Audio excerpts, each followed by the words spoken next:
नमस्कार दोस्तों, उमेश की क्लास में आपका स्वागत है। आज मैं आपके लिए प्रॉफिट एंड लॉस के क्वेश्चन लेकर के आया हूं और आज मैं आपको बता दूं, आज आपका प्रॉफिट और लॉस का पार्ट 1 रहेगा। ठीक है, पार्ट 1। और मैं सभी वीडियोस पार्ट वाइज बना रहा हूं क्योंकि चैनल मेरा नया है। सभी वीडियोस की प्लेलिस्ट बनी हुई है, तो आपको सभी वीडियो पार्ट वाइज मिल जाएंगे, कोई भी टॉपिक आपको देखना हो। और मैं आपको बता दूं, प्रॉफिट लॉस में कम से कम 15 से 16 टाइप होते हैं। तो आज आपका पार्ट 1 है, फिर पार्ट 2 आएगा। इस तरीके से पार्ट वाइज आपके सभी टाइप क्लियर हो जाएंगे। तो स्टार्ट करते हैं। पहला प्रश्न, यदि क्रय मूल्य एवं विक्रय मूल्य का अनुपात 20:21 है तो लाभ प्रतिशत ज्ञात करें। पहले बोला है क्रय मूल्य, तो पहले क्रय मूल्य लिखना है कॉस्ट प्राइस। बाद में विक्रय मूल्य बोला है तो बाद में विक्रय मूल्य लिखना है, मतलब सेलिंग प्राइस। इनका अनुपात कितना है? 20:21 है। अब देखिएगा, 20 रुपए की चीज को 21 रुपए में बेचा गया। कॉस्ट प्राइस 20 है, सेलिंग प्राइस 21 है। 20 की चीज को 21 में बेचेंगे तो हमें फायदा होगा 1 रुपए का। याद रखना, फायदा हो चाहे नुकसान हो, हमेशा कॉस्ट प्राइस पे निकलता है। तो कॉस्ट प्राइस आपका 20 है और प्रतिशत में बताने के लिए हमेशा 100 से गुना करेंगे। ठीक है, तो बस हो गया सवाल। 20 से 100 कितनी बार में कटेगा? 5 बार में। और 5 का गुना 1 से होगा तो 5 ही रहेगा। तो 5% सही जवाब है। बी ऑप्शन बिल्कुल सही जवाब है आपका, 5%। अब देखते हैं अगला सवाल। अगला सवाल है, यदि क्रय मूल्य एवं विक्रय मूल्य का अनुपात 5:4 है तो हानि प्रतिशत ज्ञात करें। पहले बोला है क्रय मूल्य, क्रय मूल्य मतलब कॉस्ट प्राइस। बाद में बोला विक्रय मूल्य, तो बाद में लिखना है सेलिंग प्राइस। इनका अनुपात है 5:4। अब देखो, 5 रुपए की चीज है, हम उसे बेच रहे हैं 4 रुपए में। 5 की चीज को 4 रुपए में बेचेंगे तो हमें 1 रुपए का नुकसान होगा, मतलब 1 रुपया कम में बेच रहे हैं तो नुकसान होगा। नुकसान मतलब माइनस में आ जाएगा। हमेशा लाभ हो चाहे हानि, हमेशा कॉस्ट प्राइस पे निकलता है। कॉस्ट प्राइस आपका 5 है और प्रतिशत के लिए क्या करते हैं? 100 से गुना कर देते हैं। 100 से गुना। ठीक है, अब 5 से अगर आप 100 को कटाओगे तो 20 बार में कटेगा और 20 का गुना 1 से करोगे तो 20 ही रहेगा। मतलब हमको क्या होगा? 20% की हानि होगी।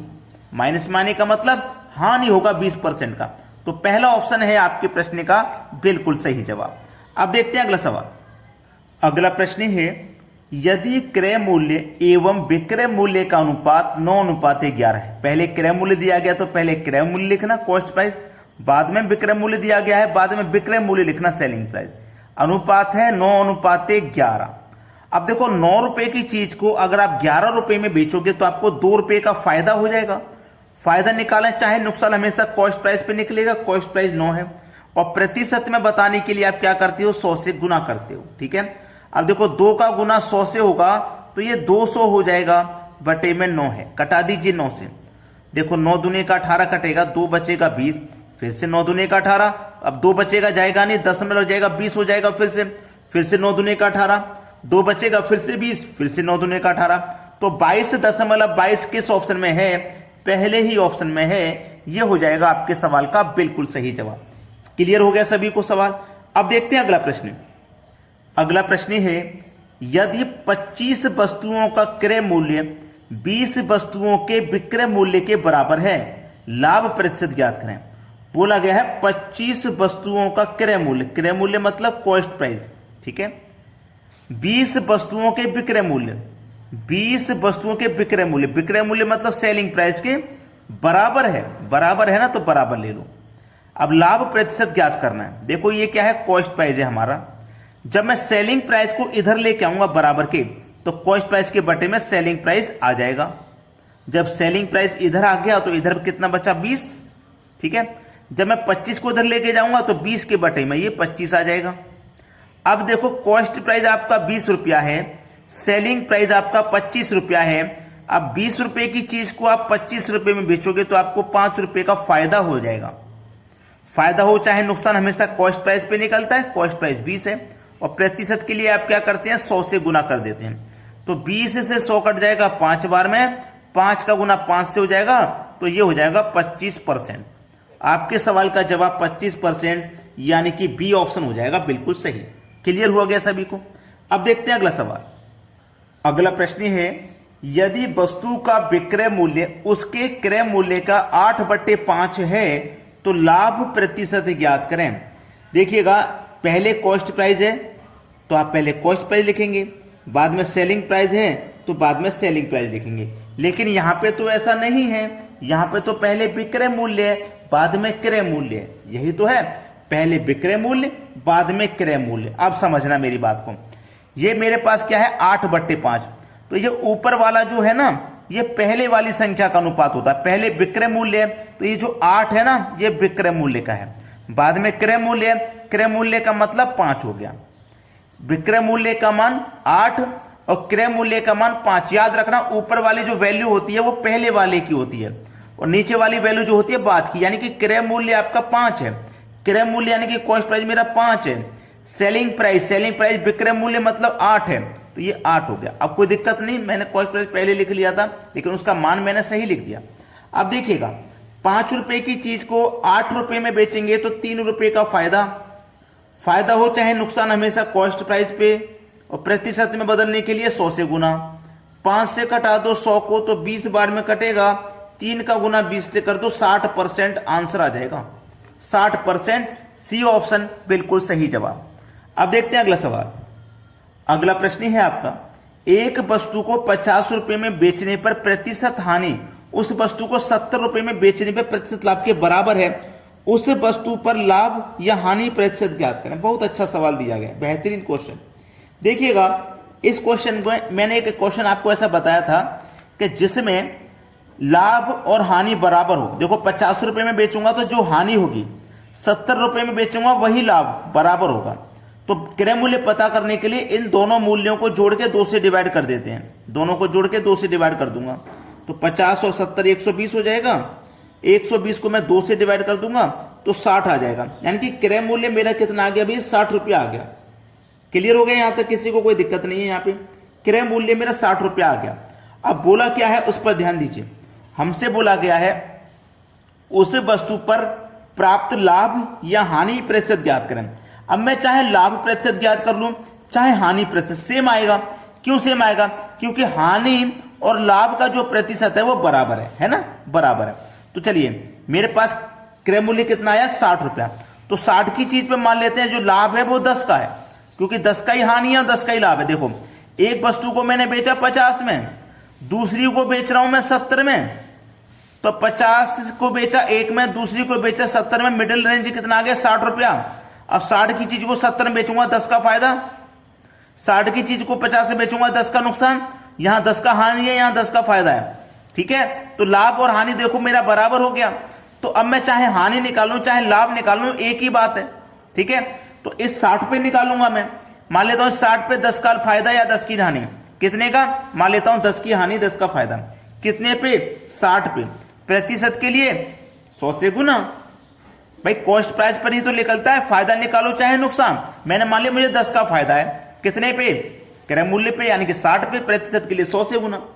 अब 10 से 60 कट जाएगा 6 बार में, और 6 से कटाऊंगा मैं 100 को, तो 16 छिक्के 96, 16 बार में 96 कट जाएगा, बचेगा 4, 4 ऊपर लिखो और बटे में कितना 6, 16.4/6। लेकिन ये किसी ऑप्शन में नहीं है तो मुझे पूरा कटाना पड़ेगा।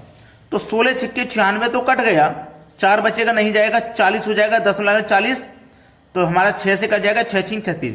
अब देखो 16.6 किस ऑप्शन में, ये देख लीजिए 16.6, यानी कि सी ऑप्शन आपके सवाल का बिल्कुल सही आंसर है। अब देखेंगे अगला प्रश्न। अगला प्रश्न है, यदि 18 वस्तुओं का क्रय मूल्य 15 वस्तुओं के विक्रय मूल्य के बराबर है, लाभ प्रतिशत ज्ञात करें। देखो 18 वस्तुओं का क्रय मूल्य मतलब कॉस्ट प्राइस, 15 वस्तुओं के विक्रय मूल्य मतलब सेलिंग प्राइस के बराबर है, तो बराबर ले लो। अब देखो ये कॉस्ट प्राइस है, जब मैं सेलिंग प्राइस को बराबर के इधर लाऊंगा तो कॉस्ट प्राइस के बटे में ये सेलिंग प्राइस हो जाएगा। इधर कितना बचा 15, अब 18 को इधर लेके जाऊंगा, 15 के बटे में 18। कॉस्ट प्राइस 15 रुपए, सेलिंग प्राइस 18 रुपए, यानी कि 15 की चीज को आप 18 में बेचोगे तो आपको 3 रुपए का फायदा होगा। कितने पे? कॉस्ट प्राइस पे। कॉस्ट प्राइस आपका कितना है 15, और प्रतिशत के लिए क्या करोगे 100 से गुना, तो 3 से 15 कट जाएगा 5 बार में, और 5 से 100 कट जाएगा 20 बार में। तो जो लाभ का परसेंट है वो 20% है, सी ऑप्शन हो जाएगा सही जवाब। सभी को समझ में आ गया। अब देखते हैं अगला प्रश्न। अगला प्रश्न है, यदि 10 वस्तुओं का क्रय मूल्य 18 वस्तुओं के विक्रय मूल्य के बराबर है, लाभ या हानि प्रतिशत ज्ञात करें। देखिएगा 10 वस्तुओं का क्या क्रय मूल्य मतलब कॉस्ट प्राइस, 18 वस्तुओं के विक्रय मूल्य मतलब सेलिंग प्राइस के क्या है, बराबर है, तो बराबर ले लो। अब देखो ये कॉस्ट प्राइस है, सेलिंग प्राइस इधर आएगा तो कॉस्ट प्राइस के बटे में सेलिंग प्राइस, इधर बचा 18, 10 को इधर ले जाओ, 18 के बटे में 10, कॉस्ट प्राइस 18 रुपया, सेलिंग प्राइस 10 रुपया। 18 रुपए की चीज को आप 10 में बेचोगे तो 8 रुपए का हानि नहीं हो जाएगा, 8 रुपए का हानि हो जाएगा। हानि हो चाहे नुकसान फायदा कुछ भी हो, हमेशा कॉस्ट प्राइस पे निकलता है। कॉस्ट प्राइस 18 है और प्रतिशत के लिए 100 से गुना कर देना है आपको, सवाल यही खत्म हो जाएगा। क्लियर है ना सभी को, कोई दिक्कत नहीं किसी को भी। तो चलिए हमें कटा दूंगा, 2 से कटेगा ये 4 बार में और 2 से कटेगा ये 9 बार में, ठीक है, 2 से कट गया 9 बार में। अब इसको हम सरल करेंगे तो देखिएगा 4 कमल पे 100 से कर दो तो 400 हो जाएगा और डिवाइड मुझे कितने में करना है, 9 से करना है, डिवाइड मुझे 9 से करना है। कटा दो, 9 चौक 36, 4 बचेगा 40, फिर से 9 चौक 36, 4 बचेगा नहीं जाएगा 10 मतलब 44 दशमलव किस ऑप्शन में, इतना देख लो 44 दशमलव एक ही ऑप्शन में, बस तो वही सही हो जाएगा हमारा। अब देखेंगे अगला प्रश्न। अगला प्रश्न है, एक वस्तु को 12% लाभ तथा दूसरे को 4% हानि पर बेचा जाता है, तो दोनों वस्तुओं के विक्रय मूल्य का अनुपात ज्ञात करें। देखिएगा एक को 12% लाभ पे, तो 100 की चीज को 12 के लाभ पे बेचेंगे मतलब 112% में बेचेंगे। 100 की चीज को 4 की हानि पे बेचेंगे मतलब 96% में बेचेंगे। याद रखना कि हम जब लाभ पे बेचते हैं तो 100 में जोड़ते हैं और हानि पे बेचते हैं तो 100 में से घटाते हैं, इतना तो आपको सभी को पता है, ठीक है। ये हम लाभ पे बेच रहे हैं, ये हानि पे बेच रहे हैं, ठीक है, क्लियर है ना। अब इसको कटा लीजिए भाई, इसको कटाएंगे तो प्रतिशत से प्रतिशत कट जाएगा, ठीक है। 16 से कटेगा क्या, 16 छिक्के 96, 16 सत्ते 112, तो 7:6 आपके सवाल का यहाँ बिल्कुल सही जवाब है, सी ऑप्शन। सभी को समझ में आ गया ना।